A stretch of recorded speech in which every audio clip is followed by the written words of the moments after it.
saudaraku yang terkasih di dalam nama Tuhan Yesus, saya percaya kita semua dalam keadaan sehat dan penyertaan Tuhan. Hari ini kita akan belajar firman Tuhan dari Lukas pasal yang ke-17 ayat yang ke-11 sampai ayat yang ke-19. Judulnya di situ ke-10 orang kusta. Kita akan belajar, saya akan membacakannya. Ayat yang ke-11. Dalam perjalanannya ke Yerusalem, Yesus menyusur perbatasan Samaria dan Galilea. Ketika ia memasuki suatu desa, datanglah 10 orang kusta menemui dia. Mereka tinggal berdiri agak jauh dan berteriak, "Yesus, Guru, kasihanilah kami." Lalu ia memandang mereka dan berkata, "Pergilah, perlihatkanlah dirimu kepada imam-imam." Dan sementara mereka di tengah jalan, mereka menjadi tahir. Seorang dari mereka ketika melihat bahwa ia telah sembuh, kembali sambil memuliakan Allah dengan suara nyaring. Lalu tersungkur di depan kaki Yesus dan mengucap syukur kepadanya. Orang itu adalah seorang Samaria. Lalu Yesus berkata, "Bukankah ke-10 orang tadi semuanya telah menjadi tahir? Di manakah yang 9 orang itu? Tidak adakah di antara mereka yang kembali untuk memuliakan Allah selain daripada orang asing ini?" Lalu ia berkata kepada orang itu, "Berdirilah dan pergilah, imanmu telah menyelamatkan engkau." Nah, yang kita pelajari dari firman Tuhan hari ini adalah, seringkali orang datang kepada Tuhan hanya untuk diberkati. Nah, salah satu contoh 9 orang ini, mereka tidak tahu berterima kasih kepada Tuhan. Mereka mencari Tuhan itu hanya untuk kesembuhan mereka aja.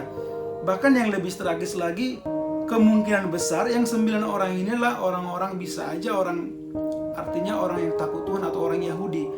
Tapi Tuhan justru berkata, justru seorang Samaria atau orang asing yang tidak mengenal Tuhan Yesus, yang tidak mengenal Allah orang Israel, yang datang kepada Tuhan untuk berterima kasih.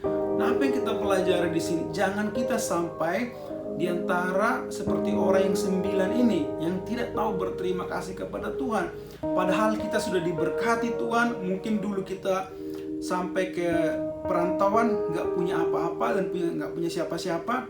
Sampai hari ini kita mungkin diberkati Tuhan dalam pekerjaan. Mungkin kita dikasih Tuhan fasilitas, mungkin dikasih Tuhan jabatan yang bagus. Tetapi sering kali yang terjadi, kita justru melupakan Tuhan. Bahkan tidak pernah lagi muncul di gereja. Bahkan nggak pernah lagi berbicara tentang Tuhan. Yang dibicarakan, jalan-jalan ke Eropa, jalan-jalan ke Singapura, jalan-jalan kemana-mana. Hanya hal-hal duniawi. Nah, itu tandanya bahwa artinya kita adalah iman yang sangat kerdil. Artinya iman kita salah kepada Tuhan. Kita hanya mencari kesembuhan, kita hanya mencari kekayaan, kita hanya mencari sukacita, kita hanya mencari berkat-berkat jasmani.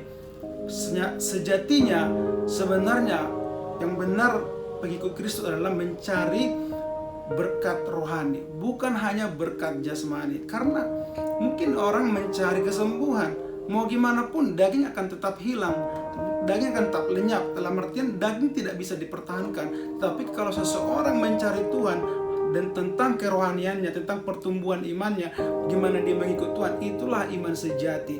Jadi firman Tuhan ini mengingatkan kita, jangan sampai kita seperti 9 orang kusta ini yang tidak tahu berterima kasih. Nah, kita sekarang udah diberkati Tuhan, mari tunjukkan rasa terima kasih kita kepada Tuhan. Dengan apa? Kita setia datang kepada Tuhan. Di dalam apa? Di dalam doa kita, pujian penyembahan kita, di dalam kebaktian, di dalam ibadah umum hari Minggu, di dalam persekutuan yang lain. Itulah salah satu bukti bahwa kita tahu berterima kasih kepada Tuhan kalau kita sudah diberkati. Nah, firman Tuhan ini mengingatkan kita, jangan sampai orang Samaria yang tidak mengenal Tuhan tahu berterima kasih. Justru kita yang dulu pernah melayani Tuhan, udah mengecap yang baik, tidak tahu berterima kasih. Tapi biarlah ini menjadi peringatan buat kita supaya apa? Tuhan tidak menolak kita nanti.